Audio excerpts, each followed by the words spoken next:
welcome back to English with Yakshi, and today we are going to cover an important skill for the IELTS examination, which is how to build coherence. Now, we hear this word a lot of times during our preparation for the IELTS examination, but we don't know what coherence means. It sounds like a difficult word, must be something rocket science, no clue. But it's really simple. Coherence basically means that how well you are using connectors for your writing and speaking. That's all what coherence is. So let's build this skill today, and then we'll learn how it affects your band score in the writing and speaking module. So let's get started. Now, first of all, what is coherence in IELTS? So, coherence is one of your major assessment criteria for the writing module and the speaking module. For writing module, both writing task 1 and writing task 2. So, coherence basically means how well your answers are connected. So, in task 1, even if you're writing a report or if you're writing the essay, your answers, your sentences must be linked together. So, coherence basically refers to how logically and smoothly your ideas are connected in your speech or writing. So, this needs to be present in both writing as well as speaking. Why it matters? It's your assessment criteria, correct? Do I have to say anything else here? So, if your paragraphs are aligned better, connected better, you will get a better band score. This is not only for IELTS, for any other competitive examination or entrance test. This is a mandatory point. In speaking, again, it helps you keep your answers structured and clear.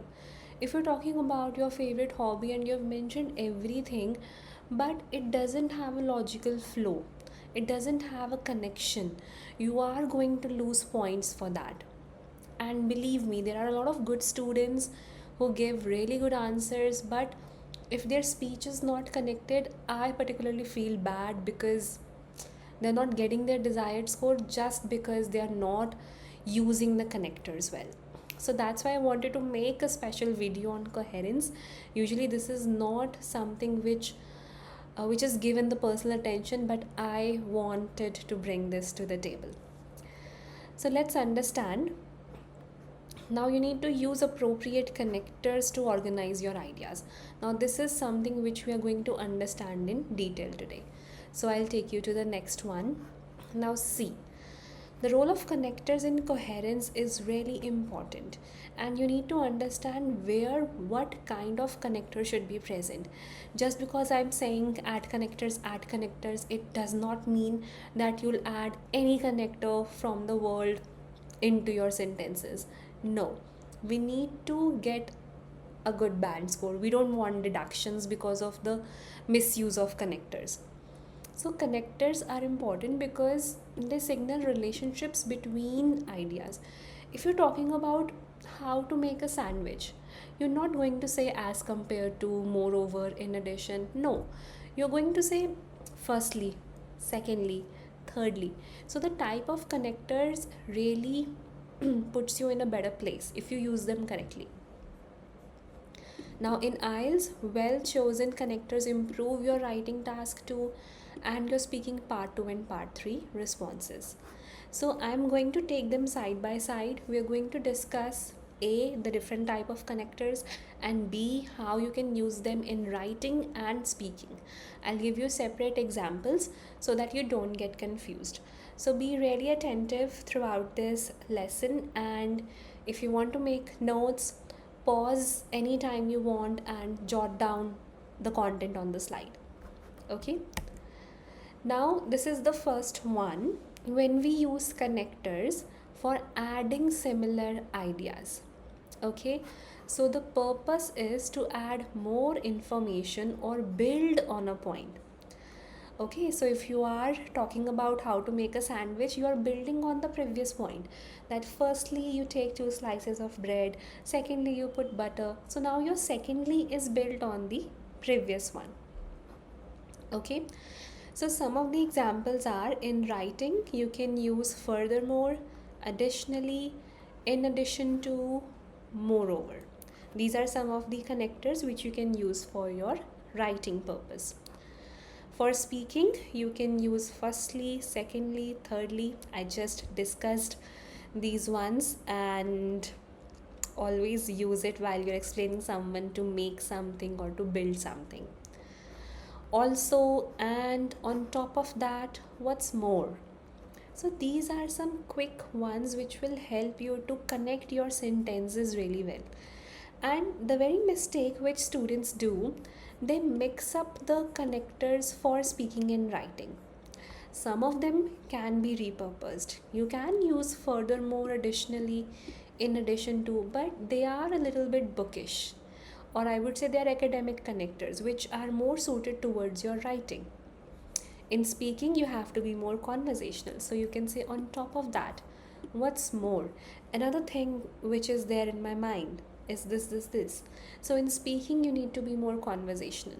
But if it's difficult for you, if you're not able to remember these ones, it's okay. You can use these for your speaking as well. But if you want a good score, separate these out and understand the element. Now, for example, in writing, you can write, some people believe that technology improves efficiency. Additionally, it provides people with more free time. So when my point number 1 is done, I added a connector and then I talked about my point number 2. Similarly, for speaking, you can say, firstly, I love reading because it's relaxing. Secondly, it helps improve my vocabulary. So you see the difference? Now you can use firstly, secondly in your writing as well. Okay, there's no question in that. Okay, all right. Now, second one. This one is when you are comparing ideas. Now you can compare one idea with another or one with more than two ideas. Now the purpose is to highlight similarities and differences.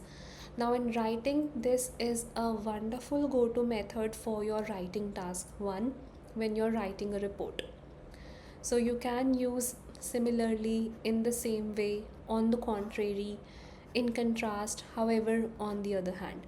So if you find something which is similar, you can use likewise, similarly, in the same way, closely.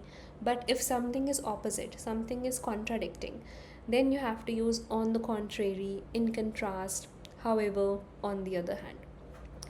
In speaking, put some thought into it. You can use in comparison, but at the same time, while, though. So these are the ones which we can use in speaking. For example, for the writing one, cooperative learning helps students build social skills. In contrast, competitive learning encourages personal growth. Okay, so we talked about two different aspects, that's why we used in contrast in between. Then, usage of the particular connectors in speaking. I like outdoor activities because they're fun, but at the same time, I enjoy staying in and reading a good book. Okay, so this is how we are highlighting the contrary ideas. Okay, feel free to take notes. Then the third one is some certain connectors which we use for shifting between past and present. Now, in your speaking or in your writing, sometimes there can be questions where you have to connect past with present. This happens in writing task 1. If you have the question of a diagram where you have two layouts of places, one is past, one is present. In speaking, if you have questions like, how has your city changed in your lifetime, or how have people's eating habits changed in the past decade. So in these situations, you have to connect past with present. All right. So here the purpose is to smoothly transition from past events to present situations. For writing, we can use in the past, nowadays, recently, as of now, today. And speaking, you can use back then, a while ago, these days, at the moment. So these are the ones which you can use for your writing and speaking.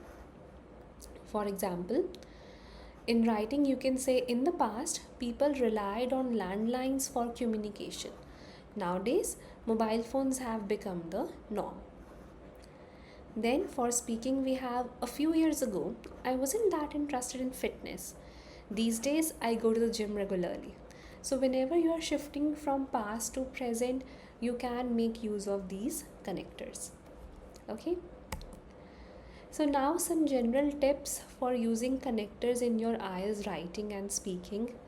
So, my first point, and I always say this, don't overuse the same connectors. Vary your transitions, use different types of connectors in your answer. Secondly, don't force them. Just because you need a better score, just because you want to build coherence, does not mean that you're going to force them into your answers. Use them wisely, use them only when they add value and clarity to your answer. Keep it natural, especially for writing task 2. We don't want our answer to look like as if we have memorized it and then we are writing it. So use it naturally and keep a natural flow for the reader. For speaking, practice out loud. Get comfortable with using connectors naturally in a conversation. Don't force them. Then focus on fluency. Don't pause excessively to think about a connector. It should come organically. So, if I say that I really like to eat a pizza because it's my favorite meal, moreover, I can choose my topping. Now, that would be a wrong way to use a connector, because if you pause, it is going to be significant and the examiner is going to observe it. Rather than that, when you practice a lot of times, you will build that fluency. So you should say it like this: well, my favorite dish is a pizza because I can choose the toppings. Moreover, it's readily available when you order it. You can get it in 30 minutes. Okay, so make sure that the occurrence of connector is in a natural way and not in a forced or pushy way. Then, the best exercise to build fluency and build the habit of using connectors is to practice it every day. When you're at your office talking to your friends, just use some connectors. Use on top of that or furthermore. Now, furthermore again is a bookish term. For your speaking, you can prefer on top of that. So, try to use this in your daily communication so that it is naturally engraved in your speech and you don't have to force it. Okay, so that's basically what we did today. If this was helpful, do leave a like or a comment, since it's a new channel, so it will be really helpful if you share it with your friends. I hope this was helpful and I'll see you next time. Bye.